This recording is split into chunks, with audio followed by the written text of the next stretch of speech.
Godmorgen alle sammen og velkommen til læsemarathon på Søndergade Skole. Da jeg blev præsenteret for tankerne om at lave en læsemarathon, blev jeg rigtig glad.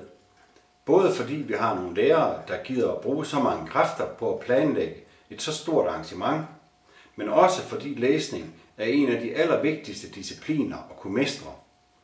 Man kan sige, at det er fundamentet for al lærdom. Når jeg så går rundt på skolen i dag og ser den idérigdom og den energi, der er brugt på læsemaratonen, skal blive en både sjov, anderledes og ikke mindst lærerig dag for jer, ja, så bliver jeg rigtig stolt af at være en del af Søndergade Skole. Om lidt skal vi ud til hovedindgangen og se den røde silkesnor blive klippet af Michael Klitgaard og Lone Lex. Men først skal I se den her lille video. Her vil jeg om lidt møde både Michael Klitgaard og Lone Lex. De vil give læsemaratonen nogle forhåbentlig pæne ord med på vejen. Derefter vil 5 elever fra 5. C læse lidt fra et eventyr af Manu Sareen. 3. A og 3. B vil synge en sang, og til sidst vil Clara fra 8. B læse Prinsessen på ærten. Med disse ord vil jeg ønske jer alle sammen en rigtig god og udbytterig læsemarathon.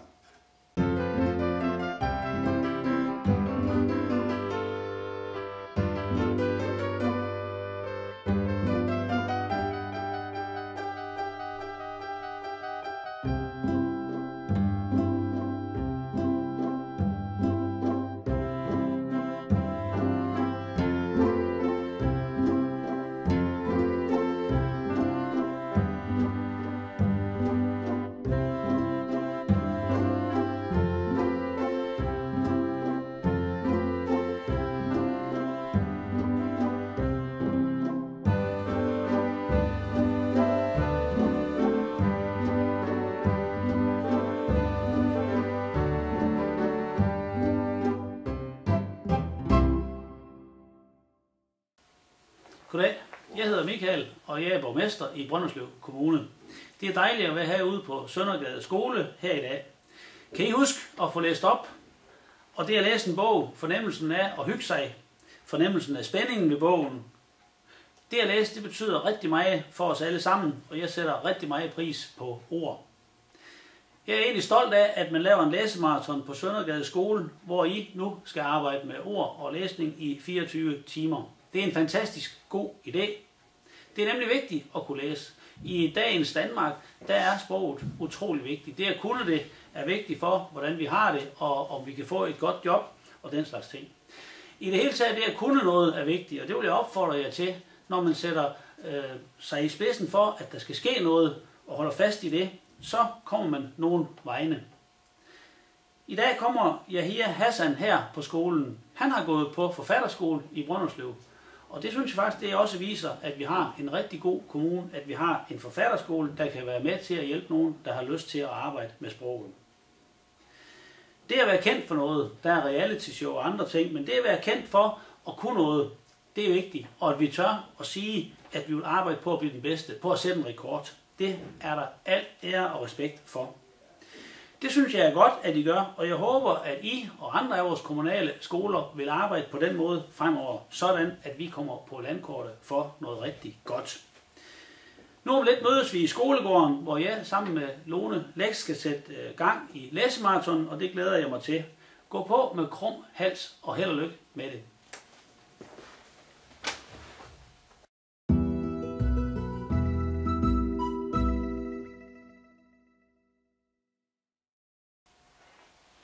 Hej, jeg hedder Lone, og jeg er formand for Børns Skoleudvalg. Det er det udvalg, der sidder og arbejder med de beslutninger, der skal tages blandt andet på folkeskoleområdet. Folkeskolen, det er en af vores vigtigste grundsten i samfundet. I kommer i skole som helt små, nysgerrige og parat til at lære. I møder nogle lærere, som har deres fornemmeste opgave og prøver at give jer den viden og pirre jeres nysgerrighed til hele tiden at blive klogere.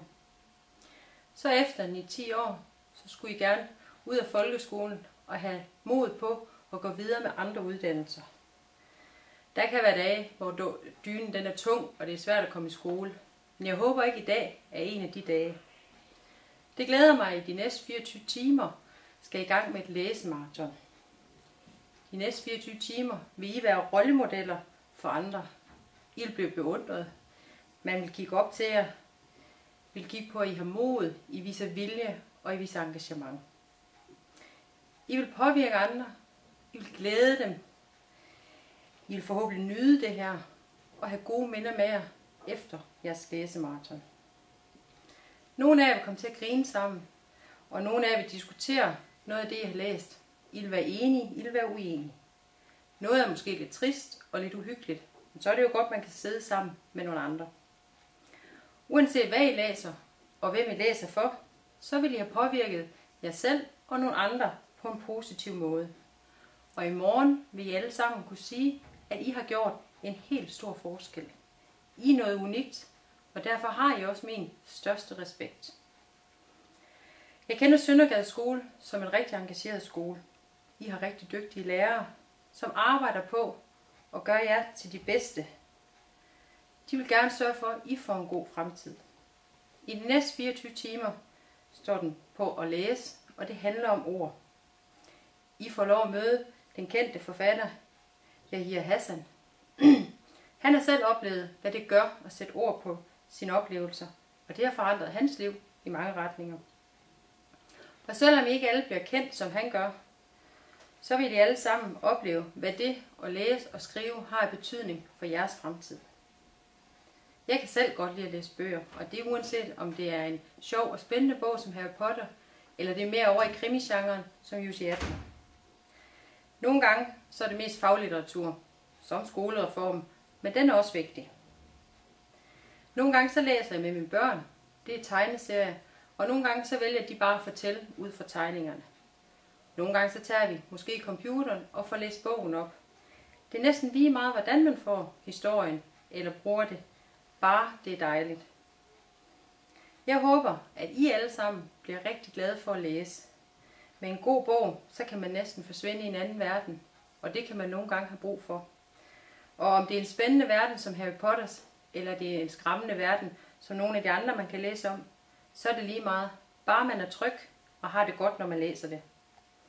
Jeg er sikker på, at jeres lærere har gjort sig rigtig umage med at lave en rigtig spændende læsemarathon til jer. For I har nemlig nogle rigtig dygtige lærere, og I kan være stolte af, at de engagerer sig så meget i det her. Så som sagt, så ønsker jeg jer en rigtig god læsemarathon, og jeg glæder mig til at høre, om I slår en rekord.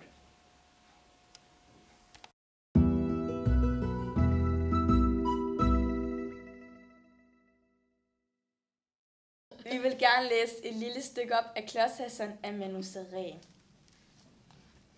Alt var næsten som det plejede at være i den lille grønhandlerlejlighed. De to brødre, Abdikrim og Abdella, hyggede sig. Bedstefar sad i sivgyngestolen og gnaskede i et saftigt løg. Og far lå på sofaen med en kvist i munden, efter at have stablet frugt og grønt. Det gik først galt, da far åbnede avisen. Han nåede lige at se forsiden og stoppede sig med at trække vejret. Men først da han begyndte at sprutte, efter 2 minutter, så de to drenge deres far, der lignede en overmoden tomat. Abdella pegede på sin far. Hey, hvad sker der lige med den gamle? Din somaliske pirate, vågn op, råbte bedstefar og greb en ananas. Han hævde toppen af og smed den over skulderen. Hvis ikke den her ananas dur, han er i den chok. Han sigtede, kylede og ramte faren lige i hovedet. Abdikrim tog sig til hugen. Bedstefar giver den Wallabilla Megatop gas. Faren satte sig op og rystede ananasstumperne af sig.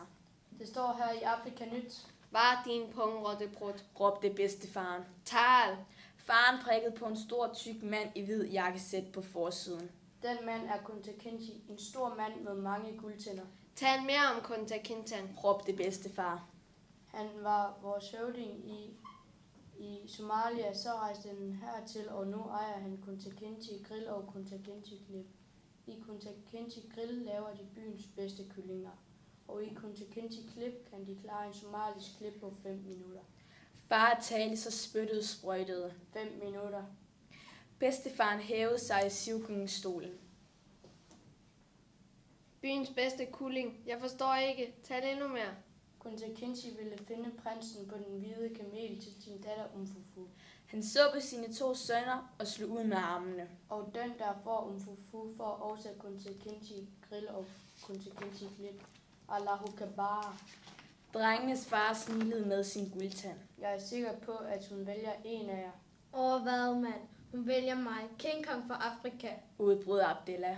Det bliver mig, der laver hende for hårdt. Jeg er jungledyret, jeg rykker og trykker, så hun bliver min. Afbrød Abdikrim. Bedstefar gyngede frem og tilbage. Umfufu Kinta er kredsen. Hun vil ikke have bunderøv, men rigtig afrikanermand. Drenge, sagde far. jeg leger 2 knaller, der så I kommer i god stil. I kan rappe, hiphoppe og kende Koranen. Forfra hjemmefra. Vis mig, hvad Umfufu skal se. Abdikrim sendte det ondeste blik. Mit navn er Abdikrim, jeg kan de svedeste rim. Og herre Abdallah, han kan fortælle om Koranens historie. Han er min syge gangsterbror. I det samme trådte Hassan ind i stuen. Det vil sige, han snittede lige en appelsinkasse på vejen, som satte i gang i kartoflerne, som satte i gang i kokosnødderne, og få sekunder senere var alle kasser tomme. Hassan var den 3. bror, for de var 3, men han blev bare ikke regnet for noget. Og slet ikke nu, hvor han stod i frugt og grønt til anklerne.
Prinsessen på ærten. Der var engang en prins. Han ville have som prinsesse, men det skulle være en rigtig prinsesse. Så rejste han hele jorden rundt for at finde sådan en. Men alle vegne var der noget i vejen. Prinsesser var der nok af, men om det var rigtige prinsesser, kunne han ikke ganske komme efter. Altid var der noget, som ikke var så rigtigt. Så kom han derhjem igen og var så bedrøvet, for han ville så gerne have en rigtig prinsesse. En aften blev det da et frygteligt vejr. Det lynede og tordnede. Regnen skyllede ned. Det var ganske forskrækkeligt. Så bankede det på byens port, og den gamle konge gik hen at lukke op. Det var en prinsesse, som stod udenfor. Men Gud, hvor hun så ud af regnen og det onde vejr. Vandet løb ned af hendes hår, og hendes klæder og der løb ind af næsen på skoene og ud af halen, og så sagde hun, at hun var en virkelig prinsesse. Ja, det skal vi nok få at vide, tænkte den gamle dronning, men hun sagde ikke noget. Gik ind i sovekammeret, tog alle sengeklæderne af og lagde en ærk på bunden af sengen. Derpå tog hun 20 madrasser, lagde dem oven på ærten, og der så endnu 20 adderdunsdyner oven på madrassen. Der skulle nu prinsessen ligge om natten. Om morgenen spurgte de hende, hvorledes hun havde sovet. Forskrækkeligt slet, sagde prinsessen. Jeg har næsten ikke lukket mine øjne den hele nat. Gud ved, hvad der har været i sengen. Jeg har ligget på noget hårdt, så jeg er ganske brun og blå over hele min krop. Det er ganske forskrækkeligt. Så kunne de se, at det var en rigtig prinsesse, da hun gennem de 20 madrasser og de 20 æderdunsdyner havde mærket ærten. Så ømskindet kunne der ingen være uden en virkelig prinsesse. Prinsen tog hende da til kone, for nu vidste han, at han havde en rigtig prinsesse. Og ærten kom på kunstkammeret, hvor den endnu er at se, der som ingen har taget den. Se, det var en rigtig historie.